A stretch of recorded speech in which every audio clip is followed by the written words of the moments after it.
Já faz algum tempo que eu queria gravar uma análise sobre alguma parte de Jojo.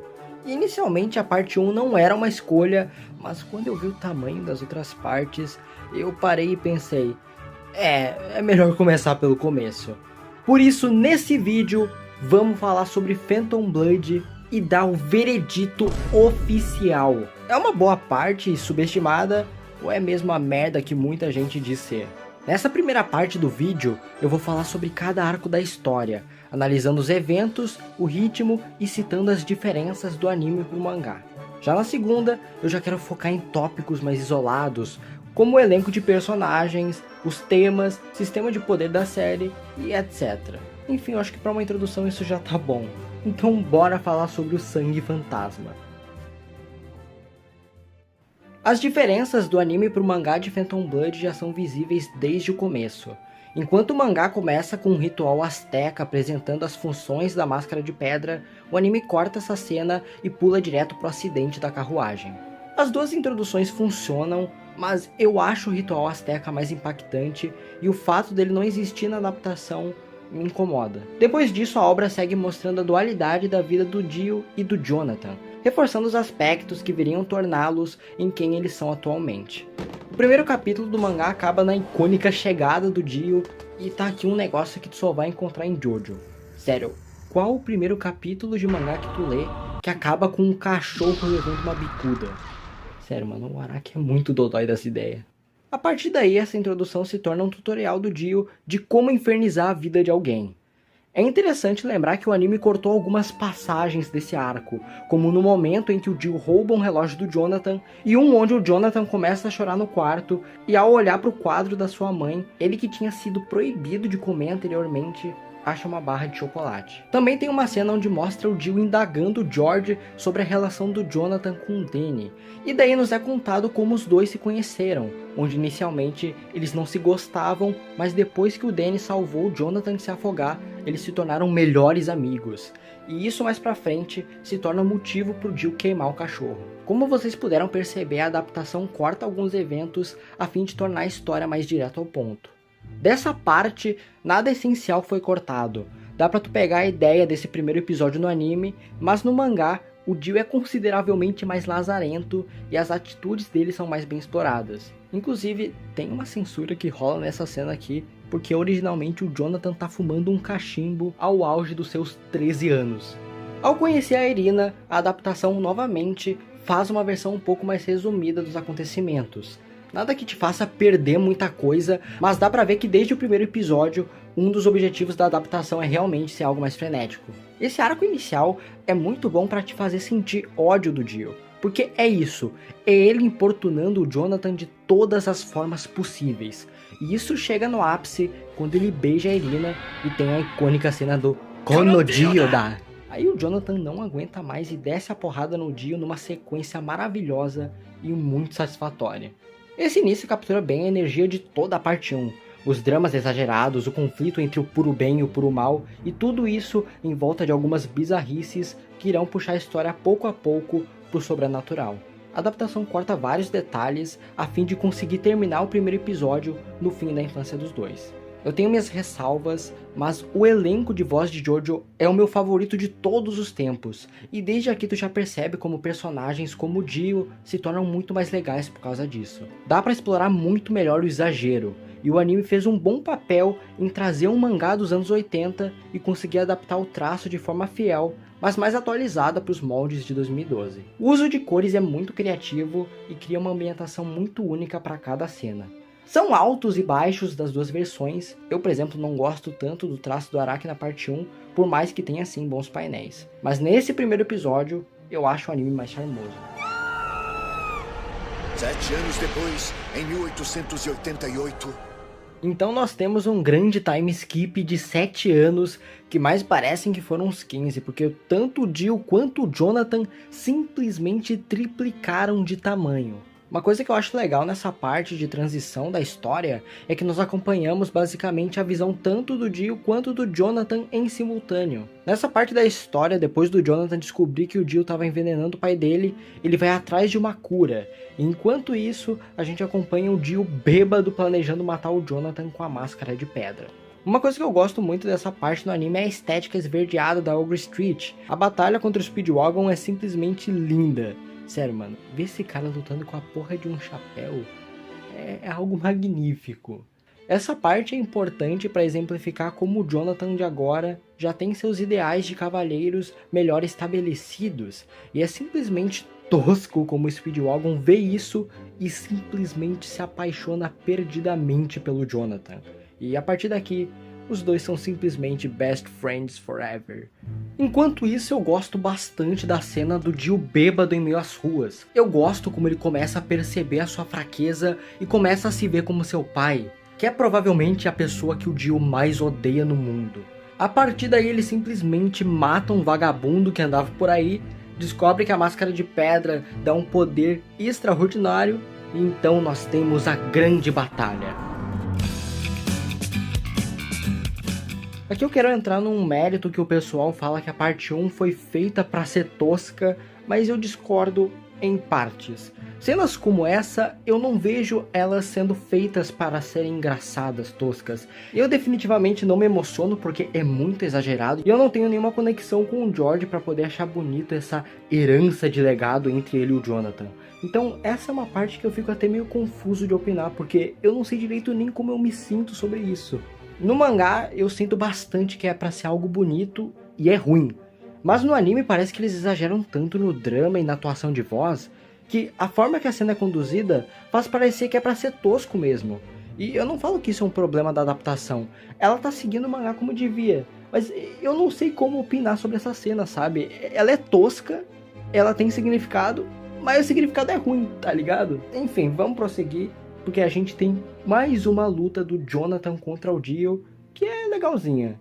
Pra mim, aqui que o Dio realmente se consagra como um bom vilão, porque ele rejeitar a humanidade e se botar num patamar acima, não só em nível de poder, como literalmente, ele deixa de ser humano, sabe? Ele transcende a humanidade em todos os aspectos. Ou será que não? Com todo respeito ao Araki, mas eu não consigo tancar o quão o Jonathan é beneficiado nessa luta. Sério, olha essa porra de cinto, irmão. Como o Lazarento fez isso? Enfim, pra mim é uma lutinha ok, mas no geral bem foda-se. É até legal ver os poderes do Dio, mas o Jonathan é beneficiado de tantas formas que aquilo ali se tornou meio chato pra mim. Sabe, eu gosto quando o Araki sabe resolver as coisas de forma muito absurda. Mas aqui tem a cena do cinto, que é engraçada. Só que além disso, é só o Jonathan sendo beneficiado de todas as formas possíveis. Sério, o Jonathan tira do cu o lugar da estátua pra poder vencer o Dio. Sério, mano, como? Eu sei que tem um bagulho espiritual, mas todo o resto da luta é novamente isso. É o Jonathan sobrevivendo por poucos e no final, por acaso, ele acaba empalando o Dio contra a estátua sem querer. Com o fim da luta, eu diria que a gente acaba com a primeira parte da história aqui. A gente já foi apresentado a relação do Jonathan e o Dio, entendeu sobre a máscara de pedra, e agora que a trama já está estabelecida, hora de botar em prática todos esses elementos. Tem toda uma sequência inicial com a Irina voltando que o anime cortou alguns detalhes. Por exemplo, no mangá, a Irina briga com o Speedwagon para cuidar do Jonathan. Além disso, o Jack o Estripador aparece um pouco mais. O anime também corta a explicação pela qual o Dio sobreviveu da mansão em chamas, onde basicamente um pilar caiu e destruiu a estátua que ele tinha sido preso. Nesse episódio tem a minha introdução favorita da parte 1, que é a do Zeppeli. Eu até poderia falar que a minha favorita é a do Dio, mas uma entrada que consiste num mano chutando um cachorro não parece tão legal assim. O Zeppeli vem para ser o mentor do Jojo e ele tem toda uma backstory envolvendo a máscara de pedra para conectar ele diretamente com os temas da trama. Eu gosto muito do jeito excêntrico do Zeppeli, principalmente nesse início. Junto com Will Antônio Zeppeli, a gente também é apresentado ao Ramon, o sistema de energia dessa série, que consiste em basicamente ser o counter dos poderes dos vampiros, onde se usa a energia do sol de várias formas. Inclusive a cena do Zeppeli usando o Ramon no sapo para demonstrar como funciona é muito foda. Enfim, eu vou comentar mais sobre o poder na conclusão do vídeo. Aqui é basicamente uma parte de treino do Jonathan na qual o anime retalhou bastante vários detalhes e algumas explicações sobre o Ramon. Para vocês terem ideia, o Jonathan depois de um tempo de treino confronta o Wang Chan, que é o chinês que vendeu o veneno que o Dio usou no pai do Jojo e que é um vampiro também. Não que essa luta faça tanta diferença, já que o Wang Chan simplesmente foge, mas é nela onde a gente vê o Jonathan usando o Ramon pela primeira vez em batalha. Enfim, a história segue e o Speedwagon informa que o Dio foi visto em tal lugar e eles vão atrás. Aqui novamente um bando de cena menor é removida, inclusive eu acho que esse é o episódio que tem mais coisas cortadas da adaptação em comparação ao mangá. Eles vão atravessar um túnel e então o Jack o Estripador aparece saindo de um cavalo. Pois é, isso é bem Jojo Parte 1. O confronto deles até tem alguns cortes, mas o geral é o mesmo. Eu gosto da batalha porque tem a condição que pro Jonathan vencer, ele não pode derramar o vinho do copo. E no final, ele usa o vinho como condutor pro Ramon e assim consegue vencer. É uma estratégia diferente, sabe? Passaram-se 30 anos e eu duvido tu me falar uma cena onde o protagonista vence o Jack o Estripador usando o vinho junto com o poder do sol.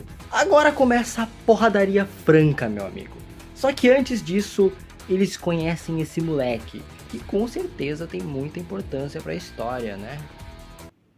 Enfim, a gente tem os capangas principais do Dio, e eu não poderia ligar menos pros dois. O Bruford tem um poder de mover o cabelo com a espada, que talvez fosse legal se ele usasse isso mais que 2 vezes. Eles têm um flashback genérico que eu não podia ligar menos, e então o Jonathan batalha com o Bruford debaixo da água, e tem um momento bem Sonic, que ele tira uma pedra do fundo do mar, sai uma bolinha, e ele respira ela que nem o Sonic, mano.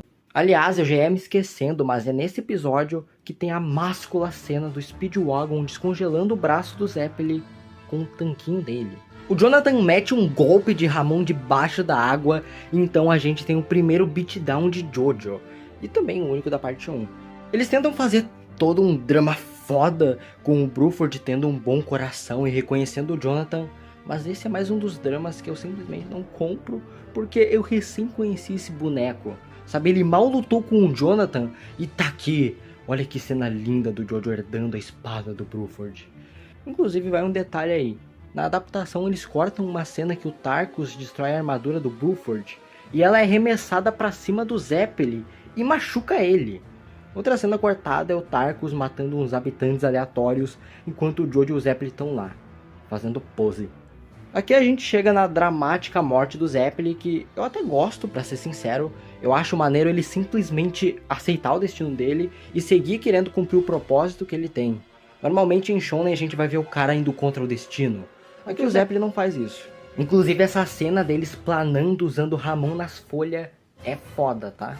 Eu acho o Jonathan meio imbecil nessa parte, porque eles chegam num lugar e o Poco fala: mano, aqui tá lotado, lotadíssimo, cheio de armadilha.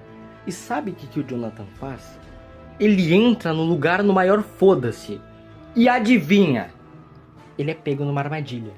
A partir daí vira um puta dramalhão, porque eles não conseguem abrir a porta, e daí tem que vir um moleque com toda a história de superação dele para entrar num buraco e abrir a porta do outro lado, para enfim, o Zeppeli morrer e passar todo o Ramon que ele treinou por décadas pro Jonathan. O Jonathan já era considerado um prodígio, e ainda recebe a energia de um humano que treinou o Ramon a vida inteira. Eu particularmente não gosto dessas soluções do cara vir e dar um poder pro protagonista só porque sim. Tu não sente que ele teve um mérito pra ter aquele poder, sabe? Mas é isso aí. O Jonathan, numa sequência muito bonita, principalmente no anime, estraçalha o Tarkus e tem a despedida dele com o Zeppeli simplesmente fatiado no meio, enquanto conversa com os dois de boa. E desculpa ser meio repetitivo aqui, mas eu não compro esse drama. O Zeppeli até tem uma apresentação legal, mas depois disso ele não tem muito destaque e morre poucos capítulos depois de ser introduzido. Então, tipo, ele falar que o Jonathan é o melhor amigo dele soa forçado, sabe? Não tiveram momentos que trabalharam isso pra ser convincente. E no final fica isso aí, uma morte bem esquecível. Jonathan finalmente veste o seu cropped com armadura e em direção ao Dio chegam os colegas do Zeppeli para ajudar. Afinal, sem a gente saber, ele tinha mandado uma mensagem. O lance é, esses personagens eles vêm aqui só para fazer número na batalha, porque eles não têm função alguma. O mais tosco de todos é o Dyer, que chega com um ataque indefensável e nas 2 vezes que ele usa esse ataque, ele é defendido. Isso que eu nem falei da morte dele, né? Porque, mano, que bagulho maravilhoso. Antes deles encontrarem o Dio, tem uma das cenas mais cruéis dessa parte, que é o Dio fazendo uma mãe zumbi comer o próprio filho. Jojo e Dio finalmente vão ter o confronto final. E a luta é maneira, tirando o fato que novamente o Araki bota um monte de zumbi respectivamente forte só pra fazer número contra o grupinho ali. É legal, sabe? É uma batalha com suas bizarrices. Eu gosto de algumas sacadas, tipo o Jonathan esquentando a espada com fogo. Tem seus momentos, mas não me empolga muito, pra ser sincero. Jonathan com um socão lindo, um Sunlight Yellow Overdrive maravilhoso, finaliza o Dio e tu pensa, finalmente o Dio morreu, né? Né, Araki? Enfim, tirando quem morreu, todo mundo terminou feliz. O Jonathan casou com a sua amada e eles foram passar a lua de mel num cruzeiro e viveram felizes para sempre. Pelo menos era esse o planejamento, porque eles não esperavam que o Wang Chan, sim, o grandiosíssimo Wang Chan, tivesse salvo a cabeça do Dio, que agora quer roubar o corpo do Jonathan. O que eu acho interessante nessa parte final é que, embora o Jonathan não tenha conquistado o Dio, as suas ações conseguiram fazer Dio respeitá-lo. Isso é legal porque não tinha opção do Dio se converter. Ia ser muito forçado porque ele é feito para ser o mal ao extremo. Mas se o Jonathan também tivesse só ganhado a batalha, ia ser simples demais. Principalmente considerando o quão a rivalidade deles é caótica. A solução perfeita foi fazer o Dio, o cara mais egocêntrico, maléfico e determinado com seus objetivos, passar a respeitar alguém que não só estragou todos os seus planos, como representa tudo que o Dio odeia. Só que mesmo assim, o Dio passa a respeitar o Jojo. Obviamente, isso sem abandonar os seus ideais ruins, mas ainda assim adicionando algo bem inesperado para o personagem. O sacrifício do Jonathan também é um ponto forte, justamente por ele se sacrificar não só pelo bem do mundo, como pedindo para Irina salvar um bebê aleatório. É o sacrifício heróico perfeito para o personagem, que termina sendo respeitado pelo vilão e vencendo ele de todas as formas. Agora que eu terminei de dar uma geral na história, bora falar de pontos específicos de Phantom Blood. Começando pela adaptação, eu acho ela boa. Como eu falei em alguns momentos, tem uma boa quantidade de cenas removidas, e algumas fazem sim diferença na história, mas também não é nada absurdo, porque se a gente for pegar o geral, a parte 1 é muito fiel ao mangá e respeita ele. A gente pode ver isso pelos designs dos personagens que tem total energia do mangá dos anos 80, mas de uma forma mais atualizada e consistente, porque vamos concordar que o mangá varia bastante de traço. A trilha sonora dessa parte é bem subestimada. O pessoal fala muito da OST de Jojo, mas sempre ignoram Phantom Blood, quando nós temos vários temas incríveis aqui. O tema do Jonathan faz total jus ao personagem e as músicas conseguem te conectar muito bem com a época que a história se passa. Talvez um dos pontos fracos seja que a animação é bem travada, então algumas lutas que são para ser mais dinâmicas, ter mais movimentos, acrobacias, acabam sendo visivelmente fracas no anime porque tem pouca fluidez. Obviamente isso não estraga o anime, até porque o apelo visual é muito forte. O diretor Naokatsu Tsuda foi muito inteligente adaptando Jojo, porque é uma obra que se destaca pelos visuais, mas se a gente for pegar a parte 1 no mangá, ela não é ousada e chamativa como as partes seguintes. Então uma ótima ideia foi trazer um esquema de cores bem variados. Eles aproveitam muito cada cenário para criar uma ambientação diferente, e isso se destaca principalmente nas lutas, onde a paleta de cores dos personagens muda totalmente para algo muito mais vibrante e que é a marca do mangá de Jojo. Isso traz um destaque muito forte para as batalhas, mesmo que, como eu disse, elas não sejam muito fluídas. O ritmo das duas versões é consideravelmente diferente, porque o mangá é sim dinâmico, mas o anime é muito mais. Então até provoca um sentimento estranho, porque em comparação o mangá parece meio lento, mesmo com muitas coisas acontecendo em quase todo capítulo. A adaptação é boa, ela faz jus ao material original, e por mais que adicione poucos elementos novos na história, ela não se contenta em ser só um mangá animado. Eles querem fazer uma experiência melhor e mais moderna da parte 1. Comentando sobre os personagens, eu não gosto muito do elenco, para ser sincero, mas a maioria dos personagens relevantes tem pelo menos algo que os destaque. O Speedwagon é tão chato e exagerado que acaba se tornando legal. Já o Zeppeli, infelizmente, não tem o tempo necessário e por isso pra mim é uma decepção. Os vilões eu não preciso falar nada, eles existem, mas eu não ligo pra nenhum. E os grandes destaques mesmo são o Jonathan e o Dio. O Jonathan é muito comum e pra mim ele não se destaca isoladamente sendo um protagonista fraco, mas quando ele é botado contra o Dio, que é o personagem que movimenta toda a trama, o Jonathan se torna interessante, porque o conflito deles é bom. O Araki faz o máximo de analogias possíveis para você entender que eles são opostos. Um viveu numa família rica e com um pai presente, enquanto o outro era pobre e teve um pai abusivo. Enquanto o Dio se destaca parecendo bom, mas manipulando tudo por trás, o Jonathan se destaca por ser genuinamente bom. O Dio abandona a humanidade, enquanto o Jonathan defende ela. O Dio se torna mais forte na escuridão, à noite, enquanto o Jonathan usa justamente o poder do sol. E para concluir, na batalha final, para vencer, o Jonathan usa chamas contra o Dio que tem poderes de gelo. Contra alguém tão cruel, o Jonathan responde essa crueldade da forma mais heróica e moral possível. O que faz o contraste entre os dois ser muito bom. O Jonathan sendo um cavalheiro contra inimigos sem carisma é chato, mas quando o inimigo é um mestre em ser um desgraçado, o exagero da bondade do Jonathan se torna mais evidente do que nunca. E a morte dele no navio é a síntese disso. O Dio literalmente fez de tudo para acabar com a vida do Jonathan. E mesmo assim, no final da sua vida, a única coisa que permanece do Jonathan são os seus ideais. Sobre o Ramon, eu acho o uso dele fraco nessa parte 1. Eu comentei de alguns momentos legais, mas não tem nada muito além disso. Muitas das vezes ele só é usado como um raio que queima vampiro, e o Araki não explora muito o uso do sistema de poder. Não que seja a pior coisa do mundo, mas dado que a criatividade de Jojo é muito forte, eu não acho que esse poder representa todo o potencial que tem. Agora vamos para algumas curiosidades sobre a parte 1. O nome Jojo muito provavelmente vem da música Get Back dos Beatles, que fala sobre um personagem chamado Jojo.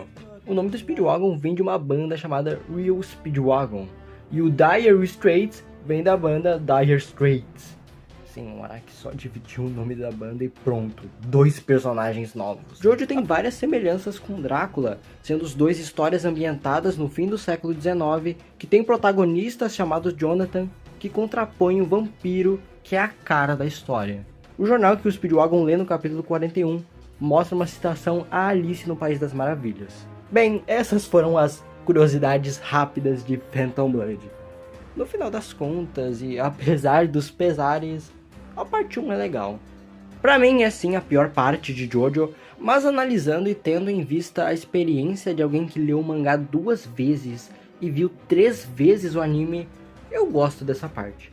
Eu acho que principalmente numa segunda assistida, tu passa a apreciar a bizarrice depois de entender como ela funciona. A história tem sim seus problemas, o elenco podia ser muito mais cativante, o sistema de poder tem bons usos, mas poderia ser mais também, coisa que futuramente o próprio Araki percebe e explora melhor. E o conflito principal é basicamente o que carrega a história, é caótico e cativante como deveria. O ritmo da história é bem acelerado, o que faz com que tenha bastante coisa acontecendo o tempo todo, mas mesmo assim tem uma boa parcela de eventos que simplesmente não consegue cativar, e pra mim, principalmente aquele meio, é uma parte meio tediosa da história. Sobre a adaptação, ela é boa, só que eu acho que a parte mais grotesca e focada no terror acaba se sobressaindo no mangá. Eu recomendo tanto o anime quanto o mangá, os dois são experiências que, mesmo parecidas, são bem diferentes em vários aspectos. Phantom Blood é legal. Então, eu acho que é isso aí. Se você curtiu o vídeo, deixa o like e se inscreve, porque deu um trabalho considerável fazer esse vídeo, e tenha um bom giorno.